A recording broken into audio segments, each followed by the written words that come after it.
अस्सलाम वालेकुम दोस्तों, कैसे हैं आप सब। अभी थोड़ी देर पहले मैंने आपसे D3 वीज़ा के बारे में आपको ब्रीफ़ किया कि D3 वीज़ा क्या है और उसकी इन्फॉर्मेशन दी। और अब इसको बताता हूँ कि इसको आपने फ़िल कैसे करना है। बहुत से लोग हैं जिनको ये फ़ॉर्म फ़िल करना नहीं आता और फिर दूसरे लोगों की हेल्प के लिए पुकारते हैं कि हमें ये फ़ॉर्म जो है समझाया जाए कैसे फ़िल किया जाए, और जिससे लोग उनसे फिर पैसे जो हैं वो अपनी पेमेंट वगैरह देते हैं फ़ॉर्म फ़िल करने के लिए मुख्तलिफ़ चीज़ों में। तो इसलिए मेरी आप सबसे रिक्वेस्ट ये है कि जो पढ़े लिखे लोग हैं वो पुर्तगाल जो है उसकी ऑफिशियल वेबसाइट से ये फॉर्म डाउनलोड करें, उसका प्रिंट निकाल के तो हाथ से फिल भी कर सकते हैं आप लोग, और उसके बाद कंप्यूटर से भी फिल कर सकते हैं।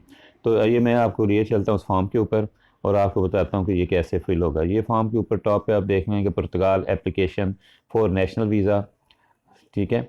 तो इसको फिल करने का तरीक़ेकार आप बताते हैं तुम। अब इसको मैं थोड़ा सा क्लोज़ किया आपके लिए, ये देखें वो दिख रहा है कि फील्ड 1 से 3 तक जो है ना, field in accordance with the data in the travel documents, यानी जो आपके पास पासपोर्ट है फील्ड 1 से 3 तक वो बिल्कुल पासपोर्ट के मुताबिक एक्यूरेट फिल करना है।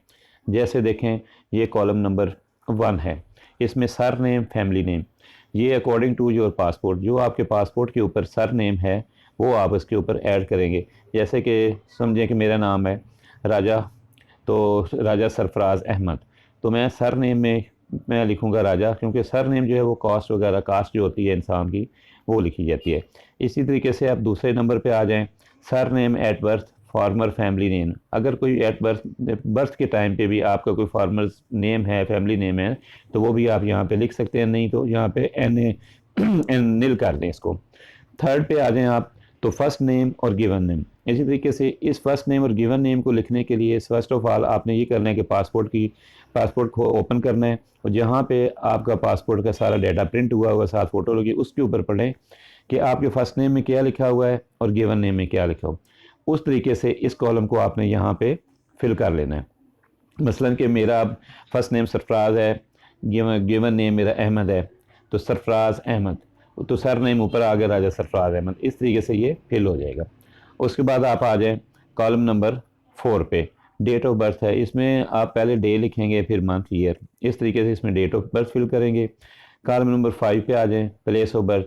अब जैसे मेरी प्लेस ऑफ बर्थ लाहौर की है तो मैं यहाँ पे लाहौर, क्योंकि मैं पाकिस्तान से हूँ, कंट्री ऑफ बर्थ मेरा फिर पाकिस्तान होगा 6 नंबर कॉलम में। 7 नंबर पे आप आ जाए तो करंट नेशनैलिटी, ज़ाहिर है मैं पाकिस्तानी हूँ तो मेरी नेशनैलिटी करंट नेशनैलिटी मेरी पाकिस्तानी होगी। Nationality at birth if different, इसमें यह है कि अगर तो मेरी पाकिस्तान से बाहर मैं कहीं पैदाइश हुआ और मेरी कोई और नेशनैलिटी है तो वो भी मैं लिख सकता हूँ। अदर दैन ये है कि मैं पाकिस्तान में हूँ, मेरी सिंगल नेशनैलिटी है तो फिर भी वो मैं पाकिस्तानी लिखूँगा। अगर कोई और नेशनैलिटी है तो वो लिखूँगा नहीं, तो यहाँ पे नील कर दूँगा इसको।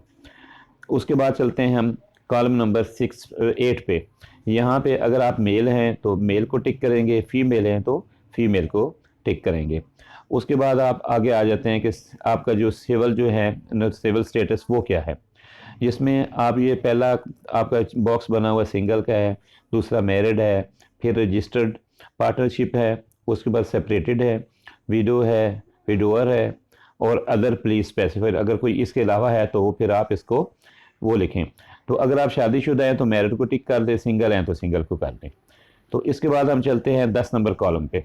वहाँ पे लिखा हुआ है कि अगर parental authority in case of minors, अगर वो बच्चा है छोटा है तो उसमें फिर ये पासपोर्ट वालदैन की तरफ से एक अथॉरिटी होती है और उनका नाम वगैरह टेलीफोन नंबर जो कुछ है सारा डाटा वो यहाँ पे लिखा जाता है। उसके बाद आ जाता है national identity card where applicable. अगर तो आप पाकिस्तान में हैं तो आप अपना यहाँ पे 11 नंबर में आप अपना CNIC का नंबर लिखेंगे, ठीक है। उसके बाद अगर आप किसी और कंट्री से हैं तो वो जो आपका रेजिडेंट परमिट है या वहाँ पे नेशनैलिटी का जो भी आपका नंबर है किसी भी कंट्री में, इंडिया में, पाकिस्तान, बांग्लादेश, जहाँ पे श्रीलंका, किसी भी दुबई, जहाँ पे आपको कोई परमिट मिलता है, कोई नेशनैलिटी नंबर मिला हुआ है तो इस 11 कॉलम में आप वो फिल करेंगे। उसके बाद आ जाता है type of travel document 12 number के ऊपर। इसमें देखें कि एक तो ऑर्डनरी पासपोर्ट जो ग्रीन पासपोर्ट है वो है, उसके बाद अदर ट्रैवल डॉक्यूमेंट्स है, अगर आपको कोई कोई और ट्रैवल डॉक्यूमेंट्स है तो वो आपने स्पेसिफाई करना है। ग्रीन आमतौर पे हमारे पास ग्रीन पासपोर्ट होता है, वैसे तो ऑफिशियल पासपोर्ट है, ब्लू पासपोर्ट होता है, और उसके बाद डिप्लोमेटिक पासपोर्ट होता है, ठीक है, रेड कलर का होता है वो तो पाकिस्तान में।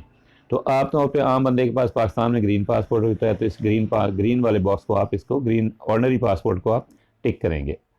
उसके बाद आप आ जाए 30 नंबर पे, number of travel documents. Number of travel means ये है कि आपके पास जो लेटेस्ट पासपोर्ट है उसका आपने यहाँ पे नंबर लिखेंगे। 14 कॉलम में आ जाएँ तो उस पासपोर्ट की आप डेट ऑफ इशू लिखेंगे। 15 कॉलम में आ जाएँ तो जब वो एक्सपायर हो रहा है उसकी एक्सपायरी डेट आप लिखेंगे, दिन महीना साल के हिसाब से। 16 कॉलम में आ जाएँ तो इशूड बाय कंट्री, किस कंट्री से वो इशू है। अगर पाकिस्तान से इशू है तो पाकिस्तान, इंडिया से हुआ इंडिया, बांग्लादेश, श्रीलंका, जो भी कंट्री है, दुबई, जो है वो आप पे इशू कंट्री की लिखेंगे, इशूंस जहाँ से हुआ पासपोर्ट इशू है, इशूड बाय उस कंट्री का, इस कॉलम में कॉलम नंबर 16 में आप लिखेंगे। दोस्तों आगे आ जाता है personal data of the family member who is an EU, EDA और CA सिटीजन इफ़ एप्लीकेबल।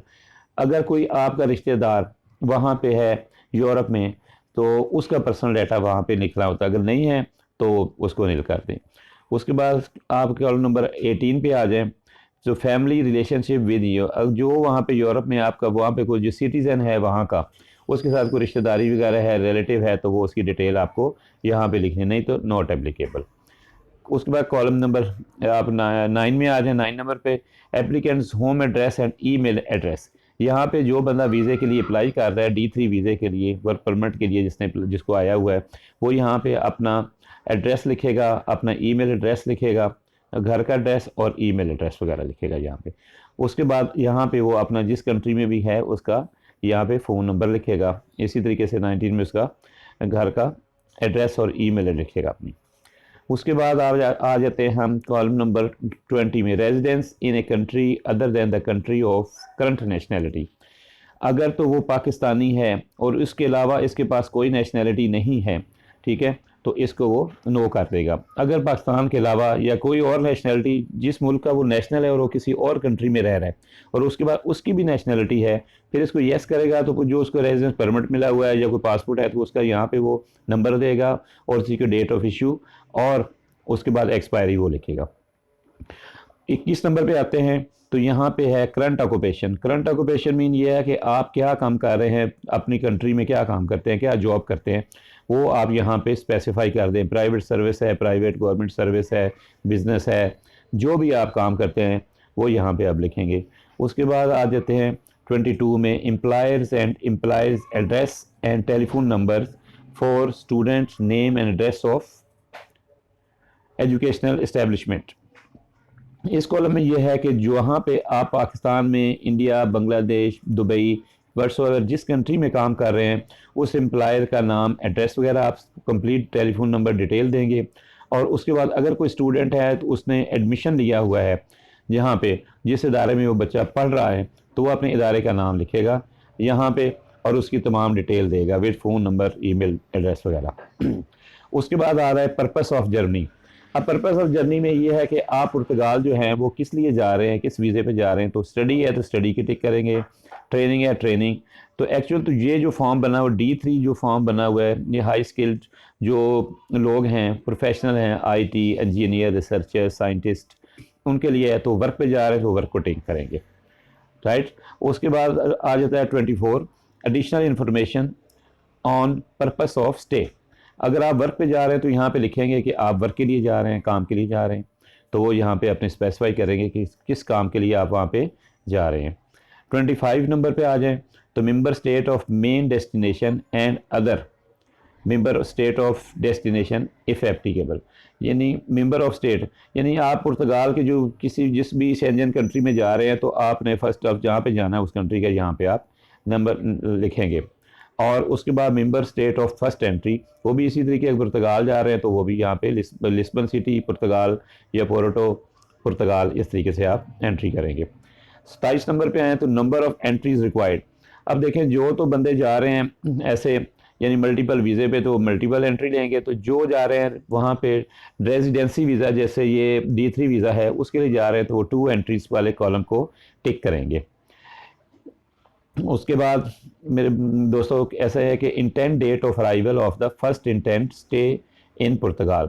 इसमें कह रहे हैं कि आपकी जो पुर्तगाल में फ़र्स्ट जो पहुंचने की क्या डेट है, किस डेट को आप पुर्तगाल में पहुंचेंगे, वो यहाँ पे वो उसकी डेट लिखेंगे। उसके बाद intent intended date of departure from Portugal after the first intent of stay. अगर आप तो रहना चाहते हैं तो वेल एंड गुड, और ये भी अगर वापस वहाँ से आना चाहते हैं तो आप स्टे के बाद यहाँ पे वापसी की डेट यहाँ पे लिखेंगे जी मेरे वापस आने की डेट ये है।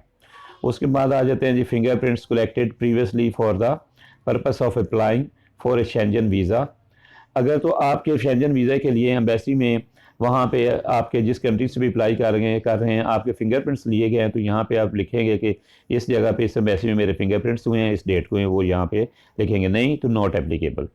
देन 29 नंबर पे है entry permit for the final country of destination where applicable. Entry permit for the final country of the, अगर इसका कोई एंट्री परमिट आपको मिला हुआ है जहाँ पे आप जा रहे हैं, यानी पुर्तगाल जा रहे हैं, तो वो आप यहाँ पे लिखेंगे, नहीं तो नॉट एप्लीकेबल। उसमें surname and first name of the inviting person in the member state if not applicable, name of hotels और temporary accommodations in the member state. इसमें यह है कि अगर तो आपने को किसी ने स्पॉन्सर किया हुआ है, इनवाइट किया हुआ है, तो फिर आप उसकी तमाम तर डिटेल आप लिखेंगे, उसका फ़ोन नंबर, उसका एड्रेस, ईमेल, एवरीथिंग जो है वो लिखेंगे। अगर नहीं है तो फिर आप होटल की बुकिंग वहाँ पे डालेंगे, होटल का ईमेल, फ़ोन नंबर लिखेंगे और होटल का नाम लिखेंगे और होटल बुकिंग का साथ प्रूफ लिखेंगे, लगाएंगे। देन आगे address and email address of the inviting person whose hotels temporary accommodations. यहाँ पे ये है कि hotel and email address of inviting, जो बंदे ने आपको इनवाइट किया है अगर तो रिहाइश दे रहा है तो ठीक है, नहीं है तो फिर आप यहाँ पे उसकी होटल का एड्रेस जो है वो यहाँ पे नीचे आप यहाँ पे लिख देंगे, उसका होटल का फ़ोन नंबर, ईमेल्स वगैरह।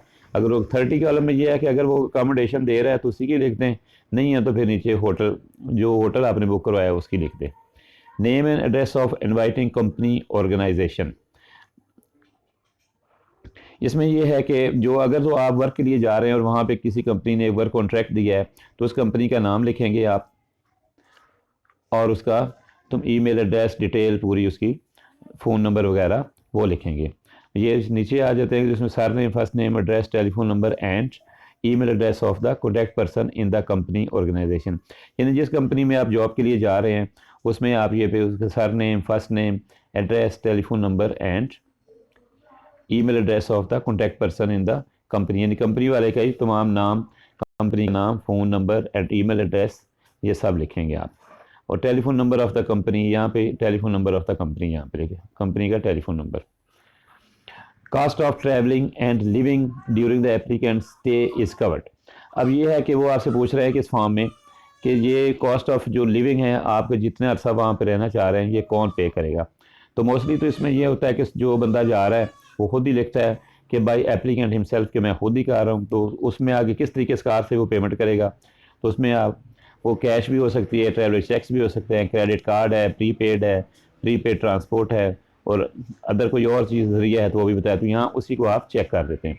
अगर आप कोई कंपनी जो आपको वर्क कॉन्ट्रैक्ट दे रही है और वो कहती है कि भाई वो आपको कम जिम्मेदारी लेती है कि भाई मैं आपको इस तमाम अखराजात बर्दाश्त करूँगा, तो फिर यहाँ पे आप उसे बाय स्पॉन्सर जो है ना वो लिख दें, या स्पॉन्सर और कंपनी, या जिस स्पॉन्सर अगर करेगा स्पॉन्सर, कंपनी करेगी कंपनी, तो इसको चेक करते हैं, राइट।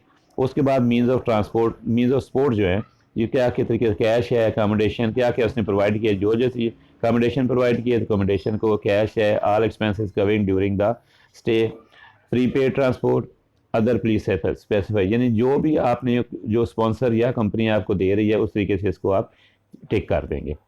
देन ये अंडरटेकिंग है, इसको आपने अच्छे तरीके से पढ़ लेना है। कंप्लीट पढ़ने के बाद आपने सिग्नेचर करने और डेट उस दिन डालनी है जब आपकी अपॉइंटमेंट की डेट होगी और जेरी फेडेक्स में आप सबमिट करवाने जाएंगे तो बेशक उसी टाइम उनके सामने साइन और डेट डाल दीजिए।